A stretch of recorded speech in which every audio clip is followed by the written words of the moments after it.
Bismillahirrahmanirrahim. Alhamdulillahirabbil alamin wassalatu wassalam ala asyrafil anbiya'i wal mursalin wa ala alihi wa sahbihi ajma'in. Subhanaka la ilma lana illa ma 'allamtana innaka antal alimul hakim. Rabbi shrah li sadri wa yassir li amri wahlul 'uqdatam min lisani yafqahu qawli. Amma ba'd.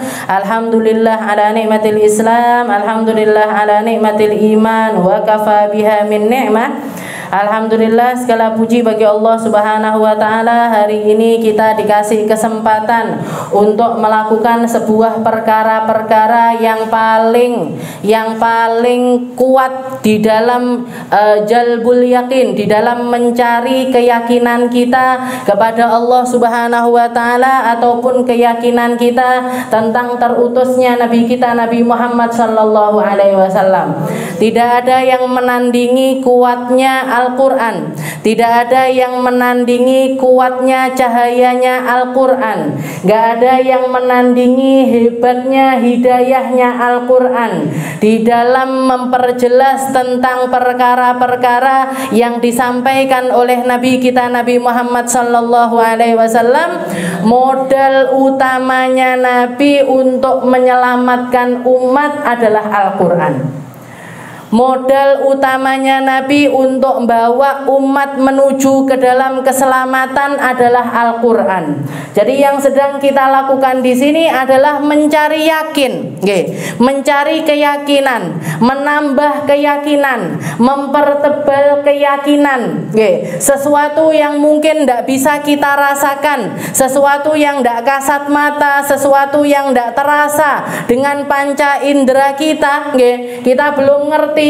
Istilahnya belum pernah merasakan azab kubur kaya opo, kita belum pernah merasakan surga itu seperti apa, kita belum pernah merasakan neraka itu pedihnya seperti apa, kita juga belum pernah merasakan. Tapi itu semuanya adalah perkara-perkara yang disampaikan oleh Nabi kita Nabi Muhammad sallallahu alaihi wasallam. Maka mencari keyakinan terhadap hal tersebut adalah sesuatu yang paling utama. Dan keyakinan ini, yang namanya yakin ini, adalah asyrafu syai'in nazala minas sama. Jadi perkara paling mulia yang Allah Ta'ala turunkan dari atas langit, yang pengen dititipkan kepada manusia-manusia pilihannya Allah Ta'ala, itu yang paling mulia adalah keyakinan. Keyakinan. Jadi kalau kita lihat dari langit ini kan yang jatuh macam-macam, gitu. Yang turun itu macam-macam. Nopo ae? Ya hujan, ya salju, gitu. Ya embun, kadang-kadang ya komet, nggih. Apa nek? Reno-reno, yang jatuh dari langit ini, yang kelihatan hal-hal semacam itu. Yang tidak kelihatan juga banyak sekali. Yang tidak kelihatan itu juga banyak sekali. Allah Ta'ala kalau pengen bantu seorang hamba, Allah Ta'ala kalau pengen ngasih rezeki kepada seorang hamba, kalau pengen ngasih hidayah kepada seorang hamba, pengen ngasih sesuatu, titipan-titipan yang tidak terasa, titipan-titipan yang hanya bisa kita cicipi dengan roh kita, nikmatnya sholat, nikmatnya puasa, nikmatnya duduk bermajelis semacam ini, nikmatnya moco sholawat bareng-bareng, nikmate moco napa tadi yang kita baca burdah bareng-bareng. Ini burdah ini, burdah ini kan gosidah atau maulid yang cukup panjang, panjang. Kalau kita lihat tadi kita baca mulai dari 6:30 kurang sampai jam 7 lebih belum selesai. Kalau sak dongone sampai hampir setengah 8. Ini orang-orang yang bisa merasakan nikmatnya baca burdah, itu orang-orang pilihan, dan itu harus dilatih dari semasa kita masih belia. Kalau kayak saya, abine itu dulu ketika saya masih SD selalu nyuruh, neng kono enek burdan meloo, neng kono enek burdan meloo. Dari seperti itu, dari ndak iso moco, nggak ngerti maknanya, kok ngerti maknane. Maca lho ndak iso. Nggih. Mek melok-melok wong-wong grutuk-grutuk rono melok. Engko dikeki soto wis seneng. Nggih. Kadang-kadang dikeki jajan, kayak duit 2000, 1000 zaman itu. Zaman saya 500 rupiah kadang-kadang wis seneng banget. Nggih. Cuman untuk apa sih? Kenapa kok dari kecil kita nyuruh anak-anak kecil kita untuk duduk di tempat-tempat yang semacam itu? Biar mereka terbiasa duduk. Nggih. Biar mereka terbiasa menikmati rasanya sholawatan, rasanya zikiran, rasanya muji-muji Nabi Muhammad bersama-sama. Entah paham, entah ndak, entah nyantol, entah ndak, mbok turu waritek ning gone majelis bene. Nggih.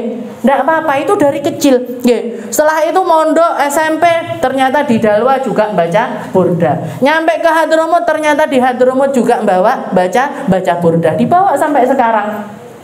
Baru ngerti maknanya, baru paham alur dari yang dibaca, baru paham oh ini maksudnya gini, oh ini ternyata ada bab jihadnya, ada bab Isra Mi'rajnya, ada bab sang pengarang ini Imam Busiri ini pengen nyeritakan tentang yang pertama mengekspresikan kerinduannya dan lain sebagainya. Baru ngertinya itu sekarang, nggih. Baru pahamnya itu sekarang. Ini kalau misalkan ada orang disuruh duduk, nggih, disuruh duduk maca burdah jenengan aja, nggih, kita aja yang bahkan mungkin sudah terbiasa baca burda, jajal, nggih, ndak lagi di majelis bar salat maghrib buka dewi, nggih. Kok suwimen kurang pirang lembar engkas iki, nggih, setengah kok ora barbar, nggih. Dewe niku soalnya. Tapi ketika bareng-bareng gini tidak terasa. Nggih. Ketika bareng-bareng ini rasa. Makanya benar sekali ketika Nabi Muhammad SAW mengatakan kalau misalkan ada perkumpulan semacam ini, baca zikir bareng, ingat-ingat Allah Taala bersama-sama, ingat-ingat Rasulullah bersama-sama, anzalallahu alaihim sakinatahum. Jadi Allah Taala menurunkan kepada mereka sakinahnya. Nggih. Ketenangan di dalam hatinya itu diturunkan dulu sama Allah Ta'ala. Baru setelah itu ditambah-tambahi sama Allah Ta'ala rasa-rasa itu. Kalau kita sabar, kalau kita terus istiqomah, kalau kita mau memaksakan diri untuk duduk di tempat-tempat yang semacam ini, suwi-suwi ditambahi sama Allah Ta'ala. Dan di antara perkara-perkara yang Allah Ta'ala masukkan ke dalam ruh-ruh hambanya, itu yang paling mulia adalah keyakinan.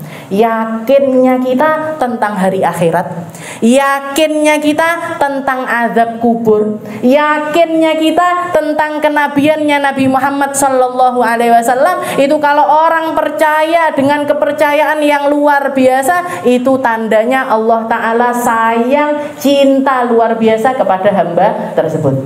Dan tidak semua orang dikasih, hanya orang-orang pilihannya yang dikasih sama Allah Subhanahu wa Ta'ala. Dan yang kita lakukan tambahan nih, bar maca burda, setelah itu yang sedang kita lakukan selanjutnya adalah mempelajari tentang tafsir atau arti kata per kata, kalimat per kalimat dari firman-firmannya Allah Subhanahu wa Ta'ala. Sesuatu yang dibawa sama Nabi sebagai modal utama bawa hidayah kepada umat manusia. Ila anqal, kita sampai kepada firman Allah Ta'ala yang mengatakan al-malu wal banuna zinatul hayatid dunya wal baqiyatus salihatu khairun inda rabbika thawaban wa khairun amala. Di sini kita masuk di dalam ayat yang ke-46 dari surat Al-Kahfi. Dari surat yang paling dianjurkan sama Nabi untuk dibaca setiap malam Jumat. Jadi ayat ke-46 di sini berkata al-malu wal banuna zinatul hayatid dunya wal baqiyatus salihatu khairun inda rabbika thawaban wa khairun amala. Kemarin kapan iki? Kemarin dhisik saurunge ditutup majelise nggih. Kalau kita nginget-nginget nggih, jajal dieling-eling kayak bahas apa ya, yang dipelajari apa ya nggih. Yang kita pelajari dulu nggih. Dulu sebelum masuk bab ini adalah pendidikannya Allah Ta'ala kepada Nabi Muhammad sallallahu alaihi wasallam tentang hakikatnya perkara dunia. Nggih, tentang hakikat donya. Kamu harus gimana di dunia? Kamu harus bagaimana menangani dunia yang ada di tanganmu, yang ada di genggamanmu, yang ada di sekitarmu, sama orang-orang ahli dunia. Gimana cara kamu mentreatment mereka? Nggih, sama Nabi Muhammad, sama Allah Ta'ala sampai tidak diperkenankan Nabi Muhammad itu kalau sampai ada orang-orang ahli dunia yang minta duduk khusus ngaji sama Nabi, tidak mau dicampur sama golongan yang lainnya. Nabi Muhammad tidak diperbolehkan untuk duduk bersama mereka. Jadi ini pendidikannya Nabi. Kalau kita mau simpelnya, apa yang kita bahas kemarin itu ada satu makalah di dalam kitab Riyadhus Shalihin itu yang sangat saya sukai. Imam Nawawi itu di awal pembukaan kitab Riyadhus Shalihin beliau itu mengatakan innalillahi ibadun futana talaqud dunya wa khaful fitana. Jadi beliau mengatakan sesungguhnya di alam semesta ini, di atas muka bumi ini ada hamba-hamba paling cerdasnya Allah Ta'ala. Inna lillahi ibadun futona. Ada hamba-hamba yang nangani dunia ini dengan cerdas, nangani dunia ini dengan cara yang diinginkan oleh Allah Subhanahu wa Ta'ala. Gimana caranya mereka? Inna lillahi ibadun futona talaqud dunya wa khaful fitana. Mereka memilih untuk mentalak dunia, untuk mencerai dunia, untuk tidak ngambil porsi dari dunia, untuk tidak ngambil bagian dari dunia.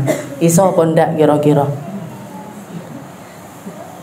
Tokoku tak sedekah nih kabeh, omahku peken. Ini namanya nalak dunia ini. Tapi orang-orang cerdasnya Allah Ta'ala itu seperti itu.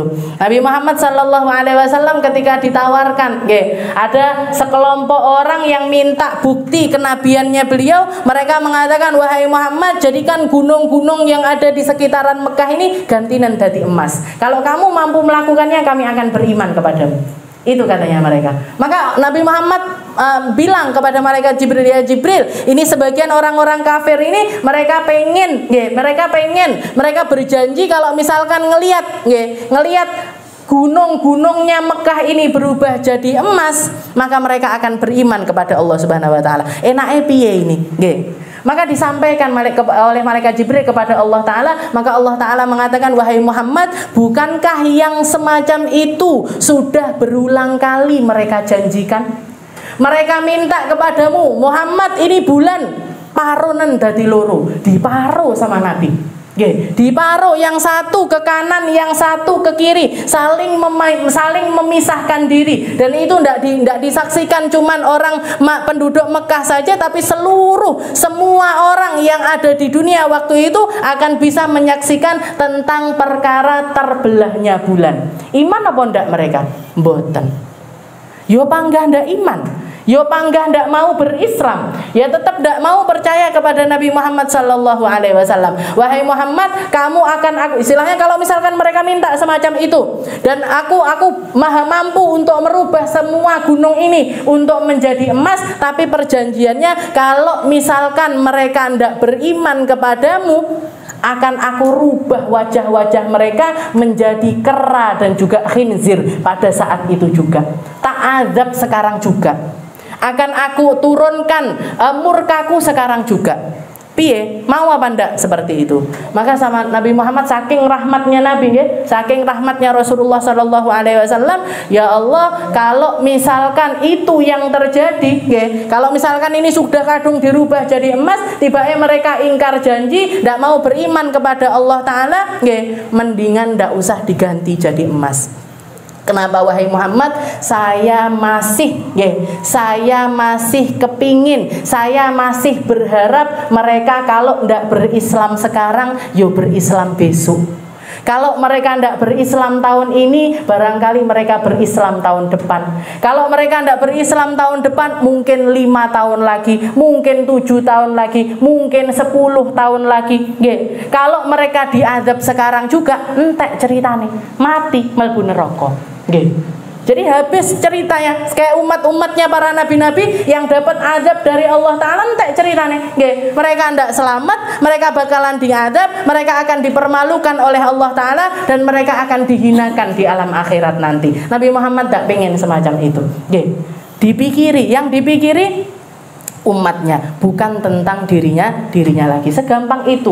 Okay. Allah Ta'ala kalau pengen nimpakan dunia kepada seseorang, Allah Ta'ala maha mampu. Okay. Orang-orang kekasihnya Allah Ta'ala juga maha mampu untuk menikmati itu semuanya.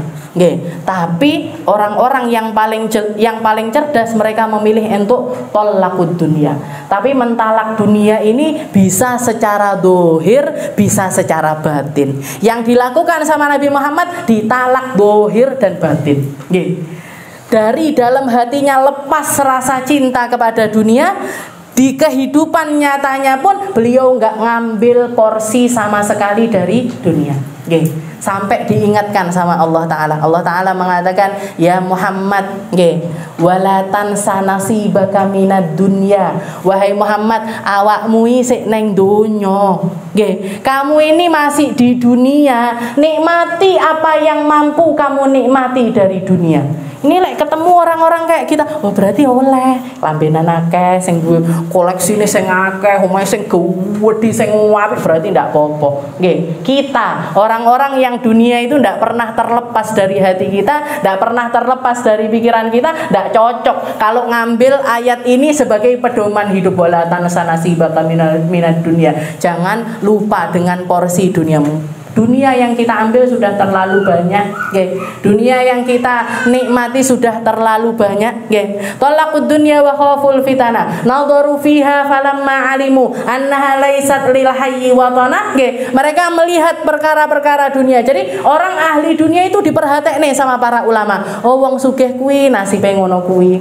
Oh pejabat itu nasibnya seperti itu. Oh orang mulia itu nasibnya seperti itu. Didelok kabeh, diperhatekne. Dan kalau kita lihat perkara dunia ini, kebanyakan orang, kehidupan dunianya itu selalu naik turun. Enak wong sugih terus Fir'aun, sugih terus, sugih, punya jabatan, punya kesehatan, punya semua hal yang diinginkan ditaati.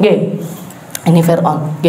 Bisa itu ya, dunia yang ditimpakan sama mereka adalah sebagai bentuk istidrojnya Allah Ta'ala. Dikei, dilulu, diujo, biar apa? Mereka puas menikmati dunia di dunia, dan Allah Ta'ala akan puas mengadab mereka di akhirat. Na'udzubillahi min dzalik. Podo-podo puas. Tapi yang rata-rata, pada umumnya manusia ini naik turun. Pian delok orang-orang yang dulu kakeknya itu dulu kaya raya sekali, tiba anak wis entek.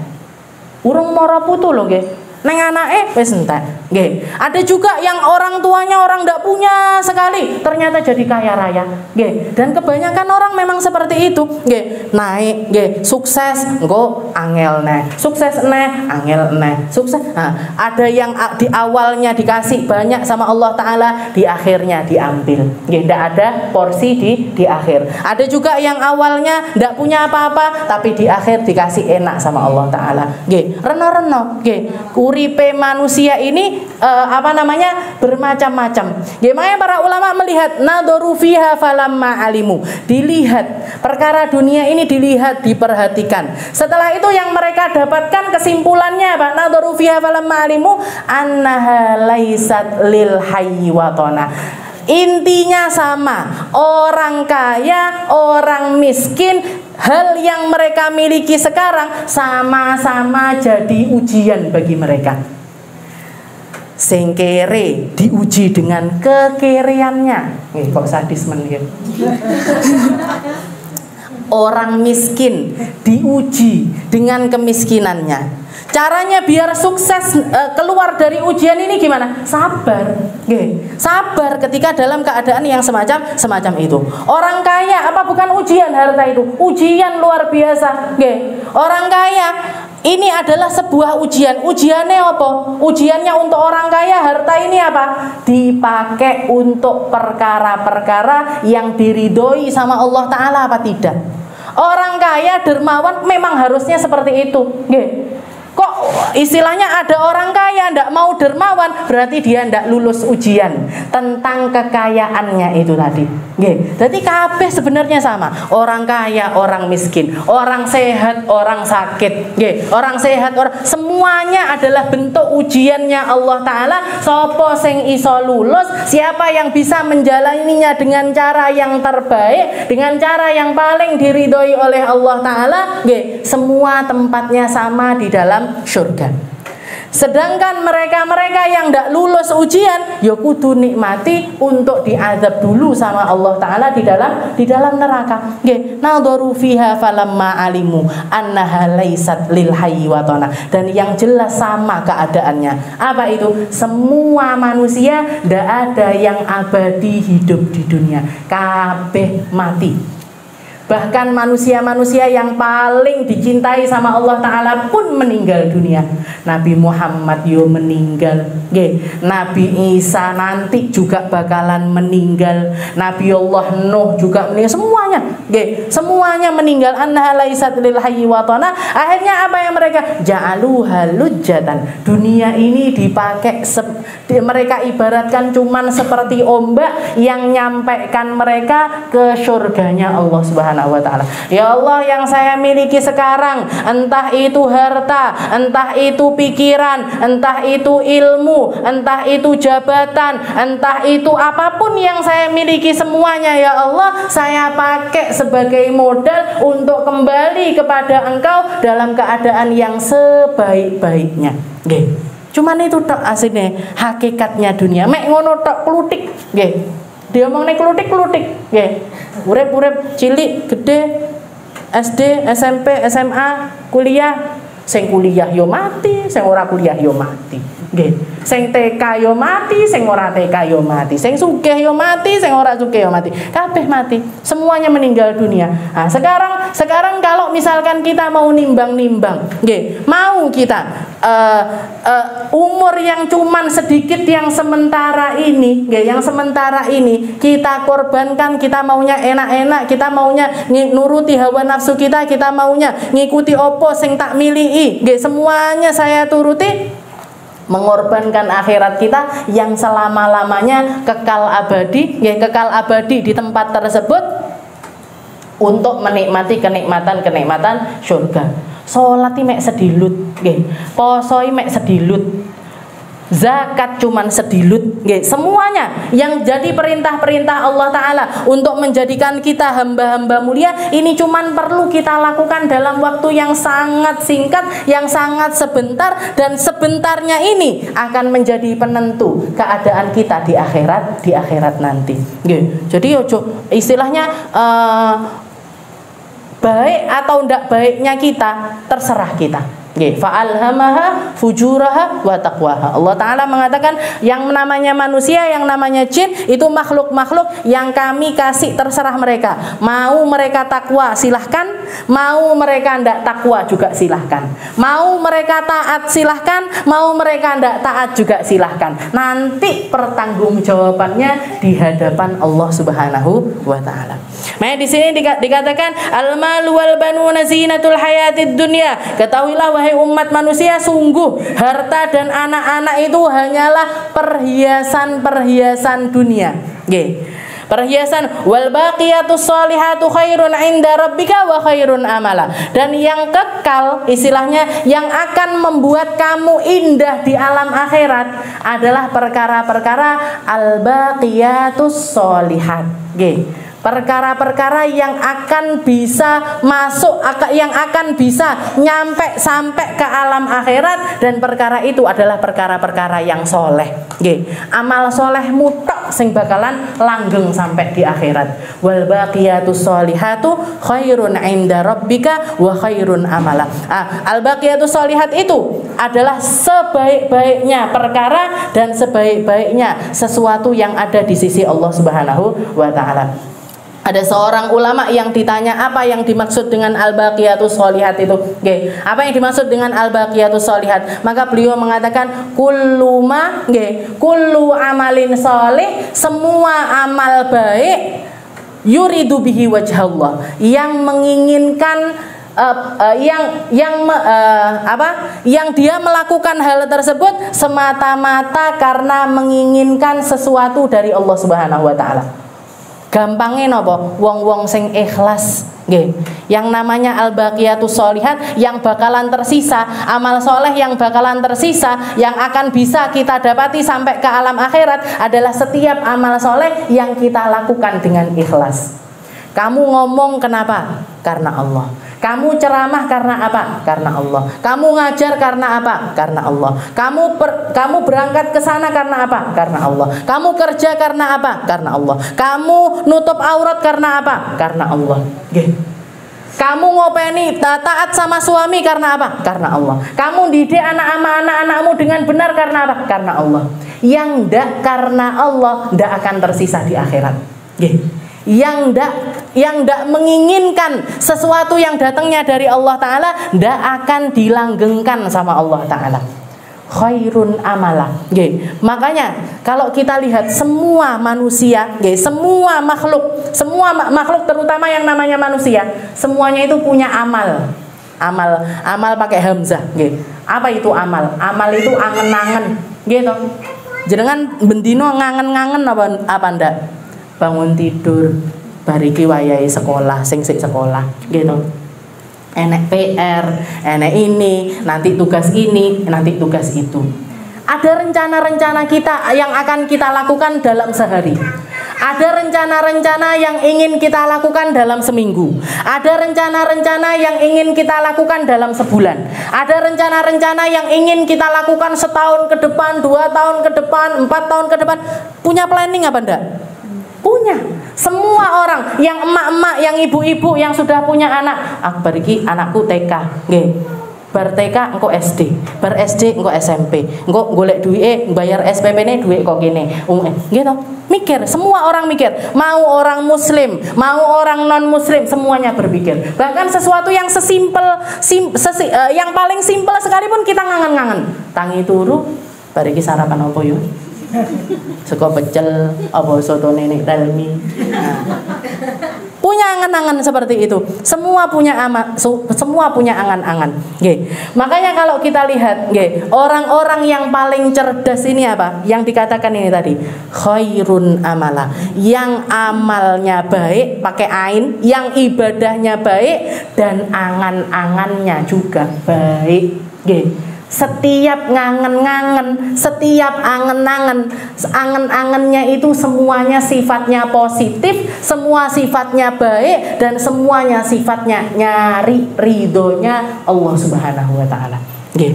Bukan tentang dirinya lagi, bukan tentang hawa nafsunya lagi, bukan tentang keinginannya lagi, tapi tentang Allah Ta'ala seneng ndak ya kira-kira kalau saya begini, ngambil jurusan kuliah misalkan, Allah Ta'ala kira-kira seneng enggak ya saya ngambil jurusan ini, saya sekolah yang ini kira-kira Allah Ta'ala ridho apa enggak ya, saya kalau bekerja di sini Allah Ta'ala seneng apa enggak ya, kalau saya nyari kerja sama orang ini kira-kira Allah, semuanya tentang Allah Ta'ala. Itu nanti yang akan tersisa di akhirat, yang akan kita dapati pahalanya di akhirat, yang akan kita panen di alam akhirat, yang akan memantaskan diri kita untuk masuk ke dalam surganya Allah Ta'ala. Sing enggak, yang enggak ada pikiran sama sekali, enggak mikir tentang halal haram, enggak mikir, kabeh ditabrak.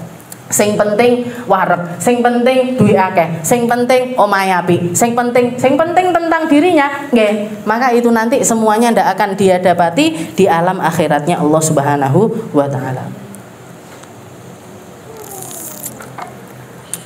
Wal baqiyatu sholihatu khairun 'inda rabbika wa khairun amala. Setelah itu Allah Ta'ala mengatakan, wa yauma nusayyirul jibal, dan ketahuilah wahai umat manusia nanti, udkur ya Muhammad, katakan wahai Muhammad, sampaikan wahai Muhammad kepada semua umatmu, kepada semua orang yang akan hidup setelah dirimu, Nggih, nanti akan datang suatu hari wa yauma nusayyirul jibal. Nggih, hari di mana gunung-gunung terkokohnya Allah Ta'ala juga akan dihempaskan, dilepaskan dari tempatnya, dihantam-hantamkan sampai hancur lebur seperti kapas.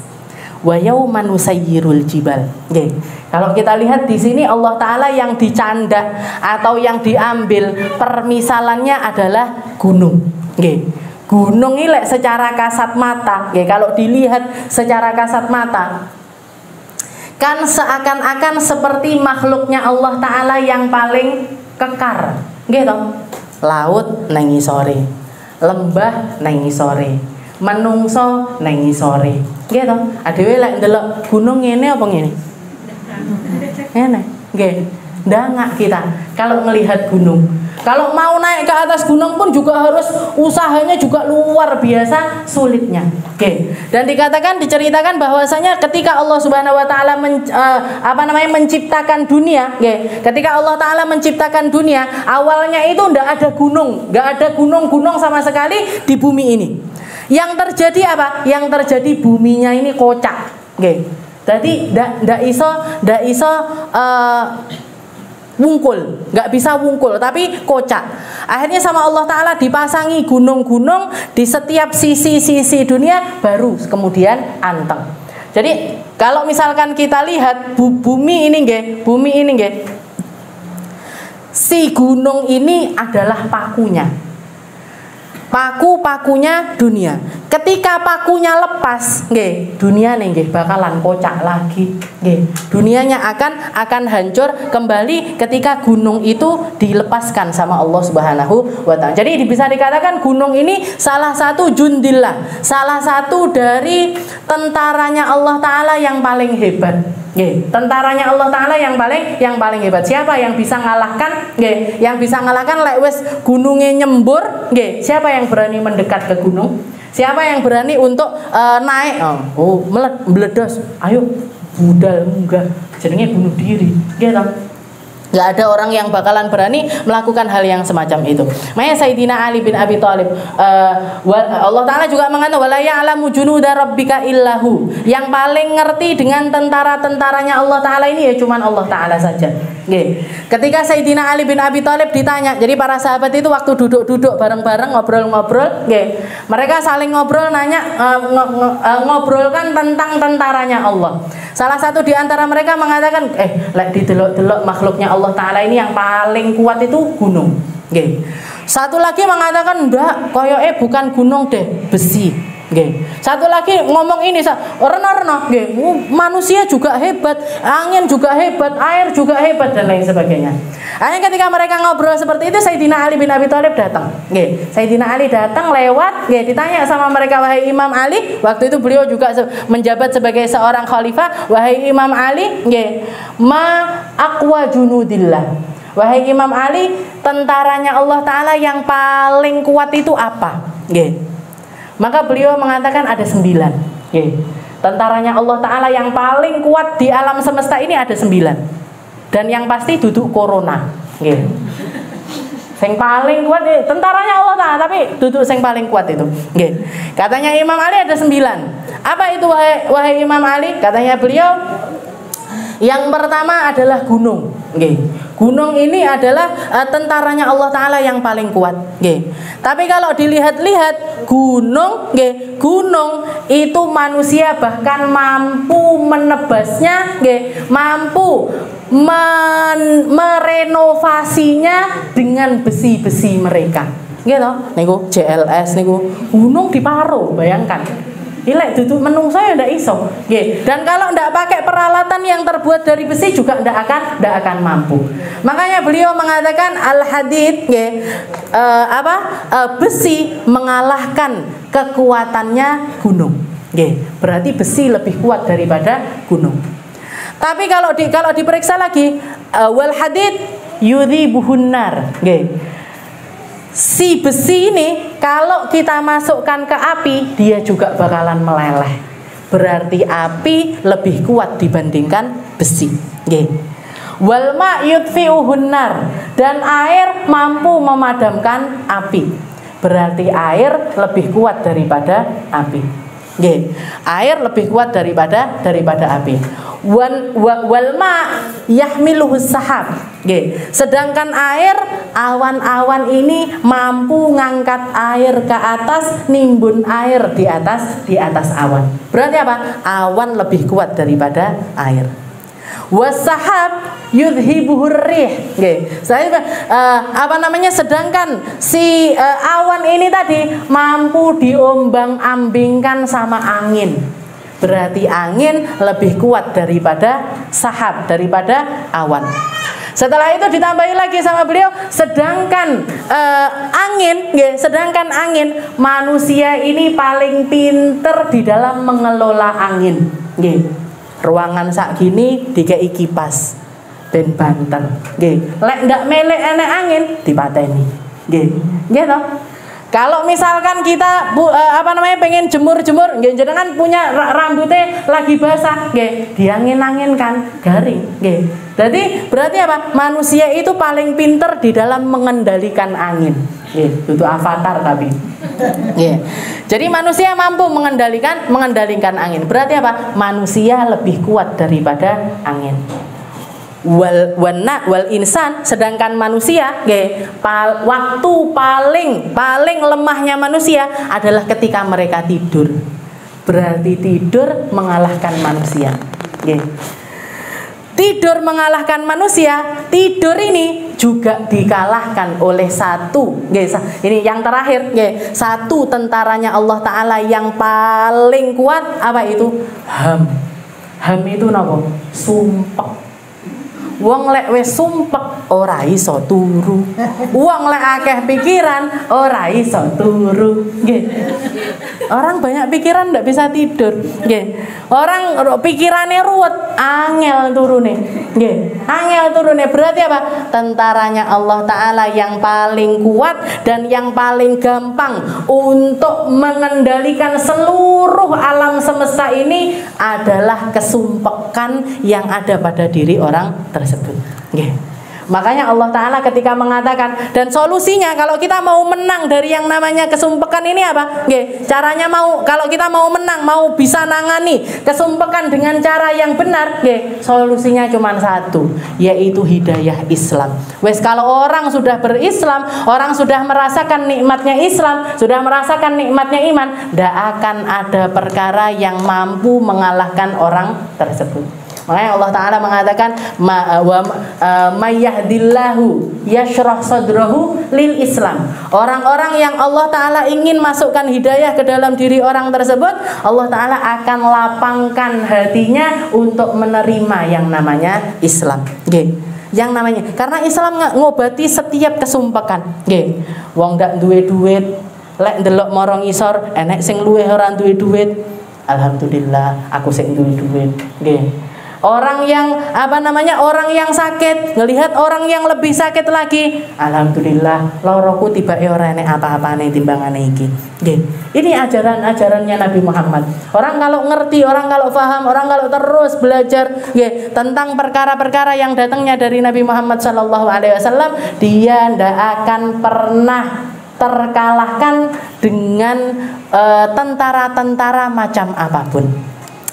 Itu yang dikatakan oleh Sayyidina Ali bin Abi Thalib.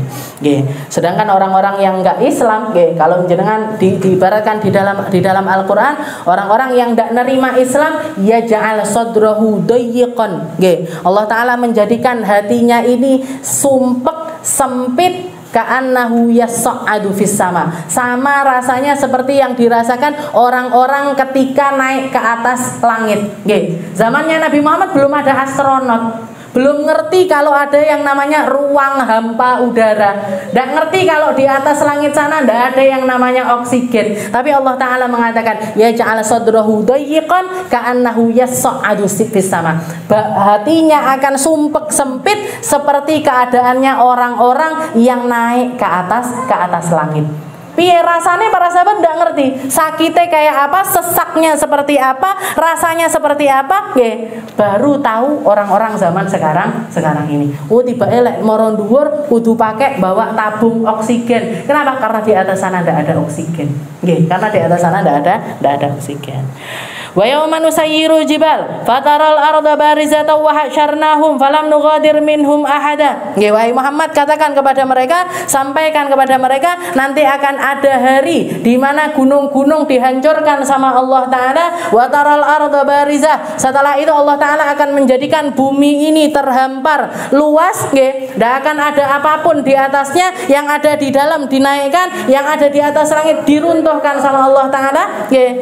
Wa hasyarnahum falam nughadir minhum ahada. Dan semuanya akan saya kumpulkan di satu tempat. Kalau sudah nyampe hari tersebut, hari di mana mereka dikumpulkan di padang mahsyar, falam nughadir minhum ahada. Tidak akan ada yang bisa lepas, tidak akan ada yang bisa absen, tidak akan ada yang bisa kabur, tidak akan ada yang bisa pergi dari tempat tersebut. Dan mereka akan diabadikan kehidupannya. Tidak akan ada lagi yang namanya mati, tidak akan ada jalan keluar selain berada di tempat tersebut, menghadapi apa yang harus dihadapi di tempat tersebut, mulai dari mahsyar, setelah itu ditanya sama Allah Ta'ala, setelah itu dihisab, setelah itu ditimbang, setelah itu melewati sirat, setelah itu dibagikan buku-buku amal mereka sampai mereka selamat ke surga atau mereka masuk ke dalam nerakanya Allah Subhanahu wa Ta'ala. Na'udzubillahi min dzalik. Wa syanafa nughadir minhum ahada wa uridu ala rabbika safan laqad ji'tumu.